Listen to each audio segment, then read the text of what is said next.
out an apple you think looks good. Now, using a sharp cutting knife, carefully cut the apple at a slight diagonal so that it slices right through the center of the apple core. While we're here, let's save 2 of the seeds because we'll be needing them later. Now that we've got our 2 halves, let's take the side that still has the bottom attached and place it face down on a cutting board. We'll need to place 2 butter knives perpendicular with the top and bottom of the apple. Now we can carefully cut down along one side of the apple core until the knife bottoms out on our makeshift spacers, then use the spacers as a guide to gently cut in from the side. When the 2 cuts meet, you'll have an apple wedge that pops right out. And while we're here, let's cut a piece from the other side the same way. Now our goal with these is to cut out 3 more L-shaped wedges about 1/4 inch thick. And this time, rather than cutting in sideways toward your fingers, try turning the piece over so you can cut downward and meet the first cut at the bottom. Now with a little wiggle, a new apple wedge should break free. If you repeat the process 2 more times, then stagger the pieces back together, the effect is a beautifully layered wing.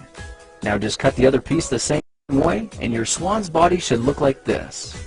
To make a place for the head, all we need to do is carefully cut into the front of the body and gently lift the pieces out to reveal a clean and fairly deep groove. At this point, we can go ahead and grab the other half of the apple and place it between the butter knives like before. But this time, we're just going to use them as spacers to cut an even slice off the bottom. You can see that repeating this process 3 or 4 times gives us a nice variety of shapes and sizes. Now look for a piece that resembles a heart that's been slightly flattened on top. All it takes to form the swan head is 3 strategic cuts with a knife. I made 1 angled cut to form the head, a horizontal cut to form the neck, and 1 slanted cut at the bottom for the base. Now you should be able to see how this is coming together, and to clean it up a bit, just use your knife to round off the sharp edges. All that's left now is to place the apple seeds where you think the eyes should go, then use the side of a butter knife to press them firmly into position. When both eyes look good, simply drop the neck into place, and you're done. You've just created a beautiful and decorative apple swan. I spritzed mine with a bit of lemon juice to help prevent it from turning brown, then put it on display to show off for our dinner guests later that night.